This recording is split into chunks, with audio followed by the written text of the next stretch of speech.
Last time we spoke about the creation of the September government. On August the 12th of 1927, Chiang Kai-shek shocked everyone by agreeing to step down as the NRA faced decisive defeats and fled south of the Yangtze River. Despite attempts at reconciliation, the KMT remained fragmented and many of Chiang Kai-shek's supporters followed him into exile. Meanwhile, the NRA tried to regroup as they lost territory, and the NPA led by Sun Quan-fong launched attacks. The KMT factions eventually formed a temporary coalition, the September government, but struggled with internal divisions and external threats from the NPA and the CCP insurgents. This time it was Wang Jingwei who walked away. After Sun Quan-fong's defeat, Deng Xiongzhi resisted the coalition, leading to more conflict. By late 1927, the NRA began making advances but faced fierce resistance from the NPA forces, who were fortified by Jiang Zongchang. The KMT's instability persisted, with Wang Jingwei attempting to rebuild his power base back in Guangdong amidst a CCP coup that was quickly suppressed. This episode is The Northern Expedition Part 7, The Return of the Generalissimo.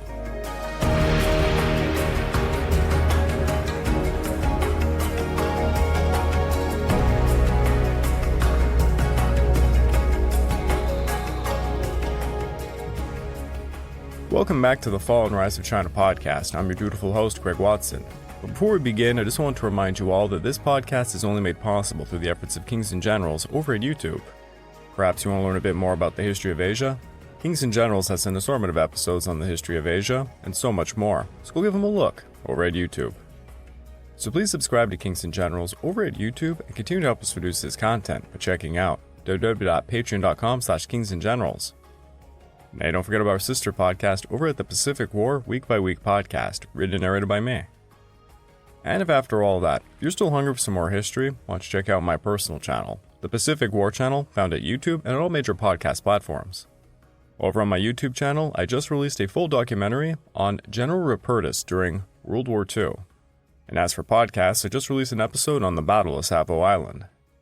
If you'd like to support me personally, you can check out www.patreon.com/thepacificwarchannel, where for as little as $2 a month, you get access to the exclusive Patreon podcast, early access to all of my content, and voting rights for what I will tackle next. My latest exclusive Patreon podcast is a alternate history asking what if the Japanese invaded the Soviet Union. Wang Jingwei yet again boarded a ship bound for France. With him gone, the KMT now shifted their attention back to Chiang Kai-shek. Everyone agreed no other figurehead could wield the unruly NRA Confederacy into a coordinated fighting force. For all of his banter about the dangers of the CCP, well, he had kind of been right. While in exile, Chiang Kai-shek had married the sister of TV Sung, Sung Meiling, in early December. Since TV Sung was the finance minister of the KMT, it was a given that if Chiang Kai-shek came back, he was guaranteed support from the bankers and industrialists. On December the 20th, General Ho Ying-ching telegraphed Nanjing from the northern front lines, calling for an all-KMT assembly and for the Generalissimo to return as commander-in-chief. The NRA simply needed him. The Shanghai branch of the KMT began petitioning for Chiang Kai-shek's return. Then most of Nanjing began petitioning as well. Finally, on January the 1st of 1928, the KMT government invited Chiang Kai-shek by telegraph to take back the chain of command. Now, as early as December of 1927, Chiang Kai-shek knew the KMT would be inviting him back over. He had been working behind the scenes, of course, to make sure of that. In late December, he had dispatched Liu Hosheng into northern China as a secret agent, trying to persuade some warlord leaders and their lesser subordinates to defect to the NRA from the NPA. Liu Hosheng used foreign concessions as bases of operations in numerous ports, and most significant, one being at Tianjin. Meanwhile, Chiang Kai-shek had also been promoting a new Central Military Academy at Nanjing, whose graduates might replenish the absolutely battered ranks of the NRA Corps.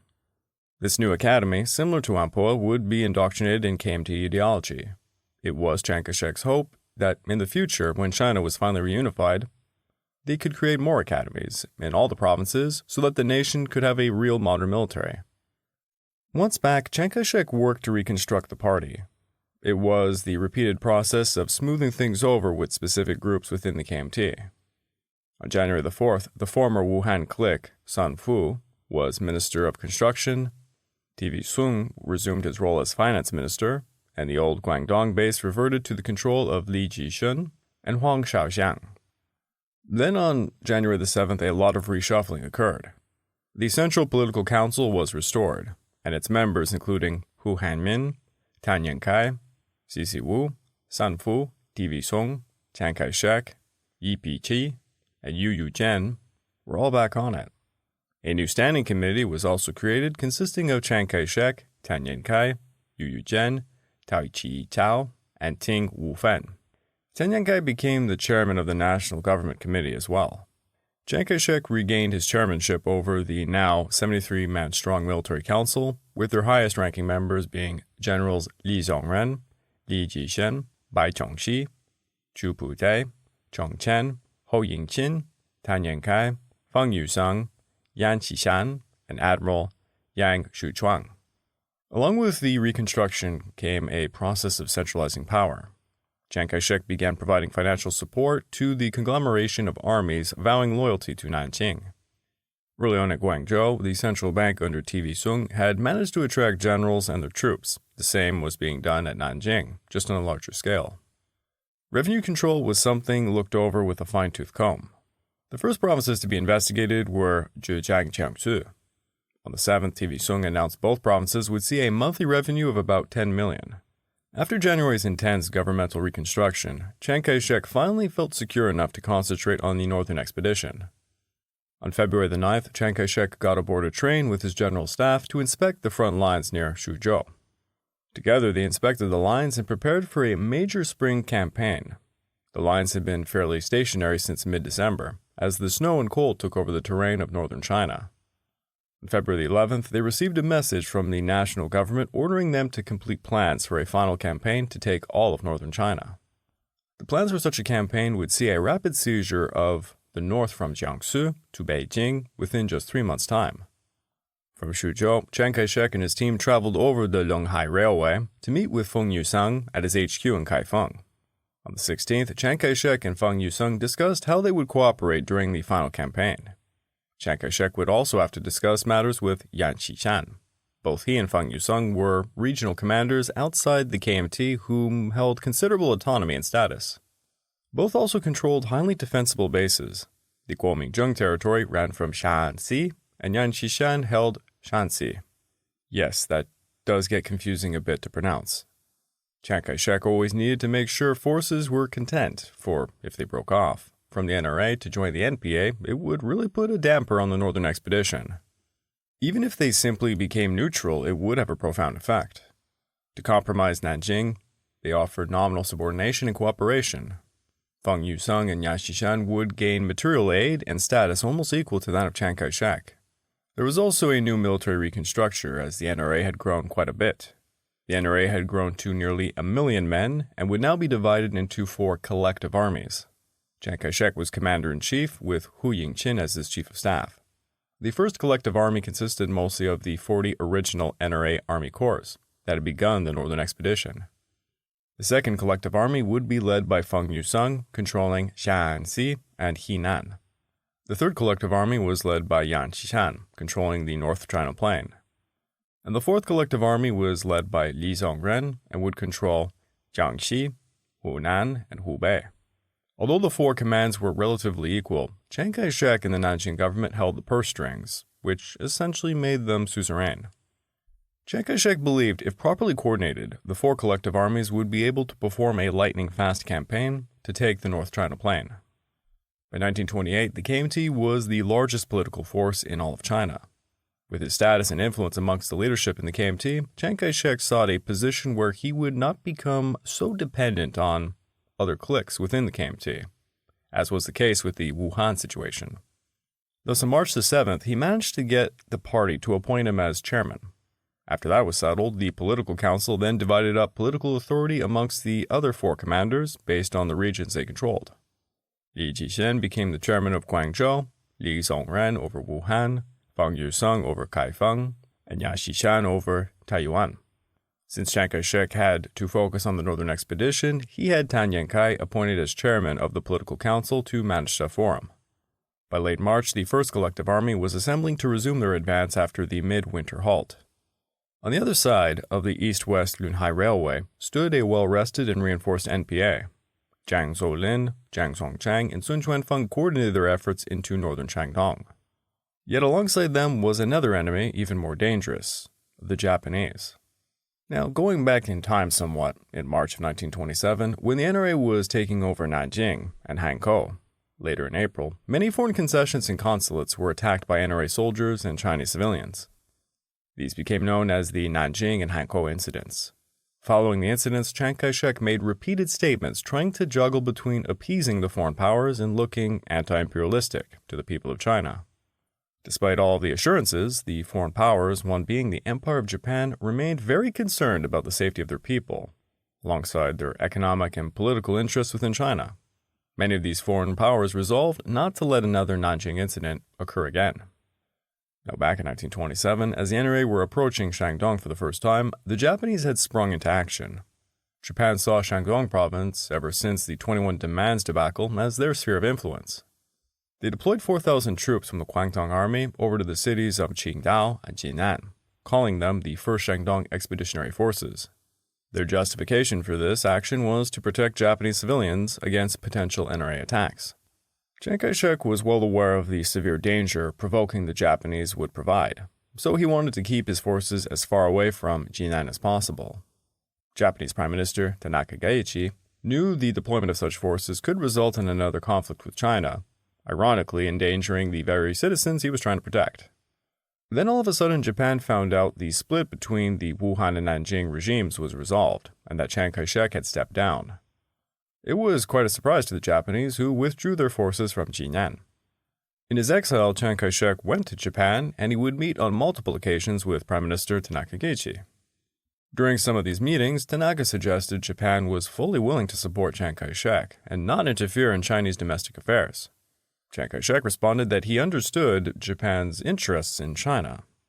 Tanaka then suggested the KMT focus on consolidating their power within the territories they already controlled, rather than advancing further north, especially not towards the Fengtian clique's territory, which of course the Japanese saw as their sphere of influence. Chiang Kai-shek had to reply that that was simply impossible. Thus, their little meetings ended rather inconclusively. It also put the KMT and the Japanese into a sort of limbo. On one hand, Chiang Kai-shek was literally running on a platform promising to end the foreign encroachment into China. On the other hand, he was not an idiot, and he knew he had to avoid conflict with foreign powers, like the Empire of Japan. By April of 1928, Feng Yusung's 2nd Collective Army and Ya Xishan's 3rd Collective Army had begun to battle the NPA along the Henan-Shandong border and along the Beijing-Siyuan railway line. For Chiang Kai-shek's 1st Collective Army, the Northern Expedition officially kicked back off on April the 7th. While Feng Yusung and Ya Xishan softened up the NPA, Chiang Kai-shek easily drove into Shandong province along the Tianjin-Pukao Railway, capturing Tongzhou by the 16th. Meanwhile, Feng Yusung's forces pushed east, capturing Jiaoxiang on the 15th. Sun Chuanfeng attempted a two-pronged counter-offensive against the 1st and 2nd Collective NRA armies, managing to push the 1st back to the Longhai Railway, but his attack against the 2nd failed utterly. By the 21st, the combined NRA forces pushed his NPA forces from Jining towards Jinan. According to an American eyewitness of Sun Chuanfeng's retreat, the great majority of the troops in this retreat literally walked the soles off their shoes, and this, combined with the scarcity of food and total lack of shelter, left the vast horde without any idea of further resistance. When the Japanese learned of Sun Chuanfeng's utter defeat and failure to defend the Shandong border, they yet again deployed troops. This time Japan sent the 6th IJ Division on the 19th, calling them the 2nd Shandong Expeditionary Force. Tanaka was actually very hesitant about sending the force, but his platform had been running on protecting nationals, thus he was kind of hamstrung. Even before he gave the order to dispatch forces, General Fukada Ikisuke had been arriving in Jinan via the Qingdao-Jinan Railway as early as April the 10th. This, of course, was a classic example of insubordination amongst the IJ officers in China during the late 1920s and later in the 1930s. If you're interested, I recommend my podcast series on General Ishiwara Kanji, found over at the Pacific War Channel, on YouTube, or on all major podcast platforms. But in a nutshell, Ishiwara was a #1 example of insubordination leading to some rather insane outcomes. Regardless, the first group of 475 troops began to arrive by the 20th, and they would be followed up soon by 4,000 more over the next few days. Now, it just so happened the Japanese began arriving exactly at the same time the NPA forces were withdrawing to Jinan. To the public, it looked like the NPA called upon the Japanese to come help them. The KMT immediately used this as propaganda against the NPA.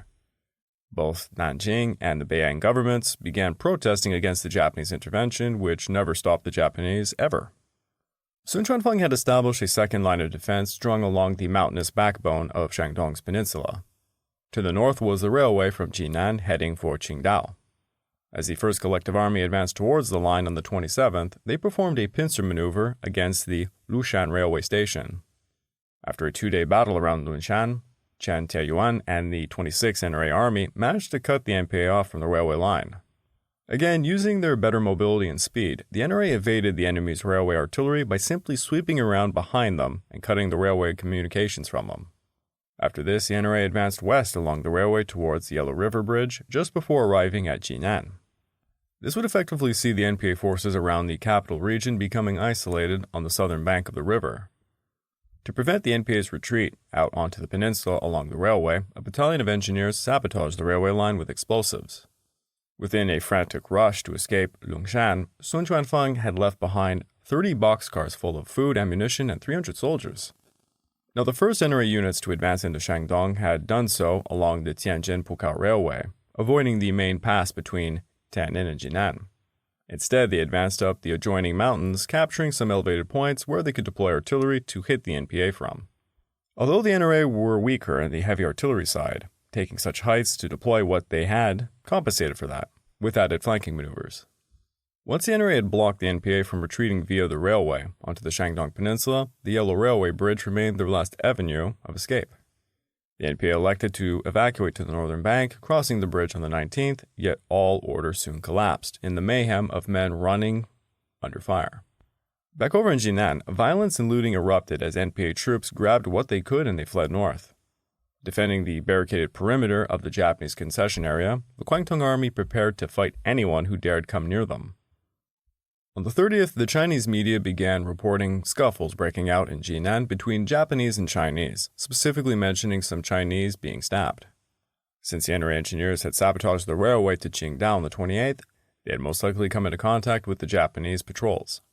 As more and more Japanese landed at Qingdao en route to Jinan, the Chinese public assumed this was a pretext for an invasion of Shandong province, similar to what had occurred during World War I. There was wide-scale public outcry over the supposed invasion. By this time, 3,000 crack Kuomintang troops with heavy artillery pieces were guarding 2,000 Japanese civilians as another 2,000 Japanese troops patrolled the railway line to Qingdao. The first NRA units to enter Jinan were wearing civilian clothing, encouraging civilian cooperation and gathering intelligence. On May the 1st, the NRA vanguard began securing the bridgehead over the northern bank of the Yellow River after fighting some NPA at Sangzhuzhen. As the main bulk of the collective First Army approached Jinan, they did so with extreme precaution. On the second day, as the NRA secured the area, Chiang Kai-shek proclaimed order would be maintained in Jinan. That day, Chiang Kai-shek began negotiating with the Japanese to withdraw their troops, giving assurances to Major General Ryoseito everything would be secure in Jinan, as he would have his NRA forces simply advance past Jinan further north in haste. After their talks, Saito elected to begin preparing a withdrawal and said he would entrust Jinan to Chiang Kai-shek. General Fukada authorized the decision, and the Japanese forces began withdrawing that night. However, the morning of May the 3rd erupted in conflict. The exact story as to what happened is kind of a he-said-she-said situation. The Japanese began destroying a Chinese wireless station after a clash had broken out. This left the Japanese with the only working line of communication out of Jinan, forcing all foreign media to depend on Japanese accounts. And yes, that's a very moment. According to a report given by General Fukada, a group of Chinese soldiers allegedly Kuomintang, under the command of General He Yaozu, who also were responsible for the Nanjing incident, broke into the Manchu Nippo newspaper office and assaulted its owner at 9:30 a.m. A group of Japanese soldiers led by Captain Yoshiharu Kumikawa rushed to the scene and were fired upon by the Chinese soldiers. The Chinese version of what happened had it that a sick Chinese soldier had attempted to seek treatment at a local Christian hospital with the help of a local worker, but was blocked from going down a street to the hospital by Japanese soldiers. They began shouting at another until the Japanese shot and killed both Chinese. I would like to note, after all, the Pacific War is kind of my thing, there would be other famous incidents quite similar to the one in Jinan. For example, the Hongkutuen incident and the Mukden incident, both instigated by the Kuomintang army, both of whom were trying to perform false flag operations. It would seem very likely that what occurred at Jinan was an early example of what the Kuomintang army was trying to do to force an invasion of China. Regardless, from this small clash, a full-scale conflict broke out between the NRA and the Japanese. The Japanese media reported the NRA had begun destroying property and massacring Japanese civilians.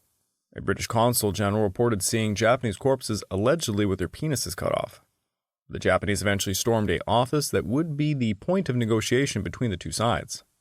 Chinese diplomat Cai Gongqi, 8 staff members, 7 NRA soldiers, and a cook were all killed. What went down there is contested.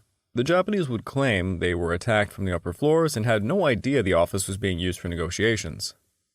The Chinese state the building had been marked and that Cai Gongqi's nose, ears, and tongue were cut out, his eyes were gouged out, all occurring before he was executed. Allegedly, the other staff members were stripped naked, whipped, dragged out, back over the lawn, and executed with machine guns. So, those are 2 very different accounts.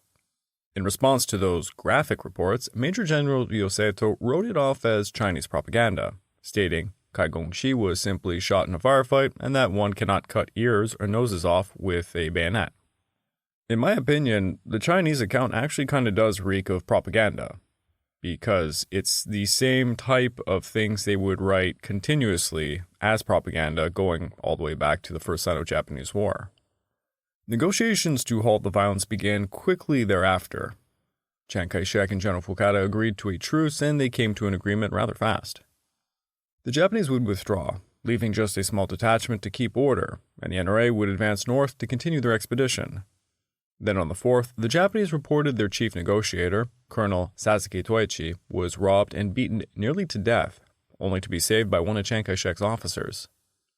Chiang Kai-shek had promised his troops would be removed by this time, thus the Japanese accused him of lying. The Japanese were outraged at what had happened to Sasuke. Major General Tatekawa Yoshitsugu stated that it was necessary for Japan to chastise the lawless Chinese soldiers in order to maintain Japan's national and military prestige. Because of the incident, General Fukada asked Prime Minister Tanaka to dispatch reinforcements from Korea and Manchuria, which would be known as the Third Shandong Expedition. They began arriving to Jinan on the 7th of May. Again, for those who know their history about the invasion of Manchuria, this is very reminiscent of how things went down there. It does seem like it was a false flag operation. With more forces in Jinan, General Fukada began issuing demands of the Chinese to be met within 12 hours. His demands were as follows. Punishment of responsible Chinese officers. The disarming of responsible Chinese troops before the Japanese army. Evacuation of 2 military barracks near Jinan. Prohibition of all anti-Japanese propaganda. And withdrawal of all Chinese troops beyond 20 li on both sides of the Qingdao-Jinan Railway. The Japanese knew these demands were impossible to fulfill within 12 hours. It was basically a show of force, orchestrated to humiliate the Chinese. In response, Chiang Kai-shek, who had already departed the area, sent a courier to the Japanese garrison stating they would meet some of their demands but not all. General Fukada proclaimed their demands had not been met and launched a full-scale attack upon the Chinese in Jinan beginning in the afternoon of May the 8th. The fighting became quite fierce over the next 2 days. The Japanese were using heavy artillery against the old walled city where the NRA troops were desperately using as a defense. The civilian population in the old parts of Jinan had not been warned about the bombardment and thus heavy casualties were incurred. By May the 11th, the last Chinese troops evacuated the city as the Japanese took full control over Jinan. The city would be occupied by Japan until March of 1929, once an agreement was reached. The Chinese and Japanese would share responsibility for what was called the Jinan Incident, and all the Japanese troops would be withdrawn from Shandong eventually. The Chinese would report the Japanese occupation of Jinan was full of murder, rape, looting, and other debauchery. Chiang Kai-shek was forced to issue an apology on May the 10th, and he removed a local commander, He Yatsu, from his post. It's alleged after the Jinan incident, Chiang Kai-shek would begin writing in his diary each day, "One way to kill the Japanese." Henceforth, Chiang Kai-shek would note the Japanese were China's greatest enemy, and that China only backed down at Jinan because, quote, "Before one can settle scores, one must be strong." The Jinan incident did not only hurt the NRA, but also the NPA. Jiang Zeolin, who had always been labeled as a Japanese puppet, was forced to take dramatic steps to distance himself from the Japanese henceforth. In fact, it's alleged he even began urging the KMT to drop the war altogether, so that they could unite the North and South against the Japanese. On May the 9th, he issued a public telegram stating this: "In view of the situation, I have ordered my troops to cease hostilities to save the country." Now again, because I am the Pacific War guy, I do have to mention, the Jinan incident was one of the first events that showcased the weak nature of the Japanese chain of command, in particular of the Kuomintang army, which happened to be made up of junior officers who would go on to join the Kodaha faction. As pointed out by historian Akira Irie, the weak chain of command combined with the powerlessness of the Japanese civilian government was basically allowing these types of junior officers to run amok on the mainland. For much of the 1930s, this podcast will have to explain many developments in the Japanese military. For example, I just mentioned the Kodaha faction. I won't get into it here, but this rather radical faction would have a profound effect in the early 1930s and would push junior officers of the Kuomintang army to perform numerous false flag operations trying to entice a war with China. A lot of this was the brainchild of one General Kanji Ishiwara, a name I probably say too often in this podcast. But he is also someone who's not spoken often about, and he happens to be a single individual who pretty much started World War II. Yes, you could argue Kanji Ishiwara began World War II. It's quite a rabbit hole thing to explain, but if you're interested, I did a 4-part series on this rather insane story. You can go over to my YouTube channel, the Pacific War channel, or you can check any podcast platform for that matter and just look up my series on Kanji Ishiwara. And I do recommend learning about this story. It's pretty incredible. The man had an incredible foresight into military history, and he actually predicted a lot that would happen during World War II.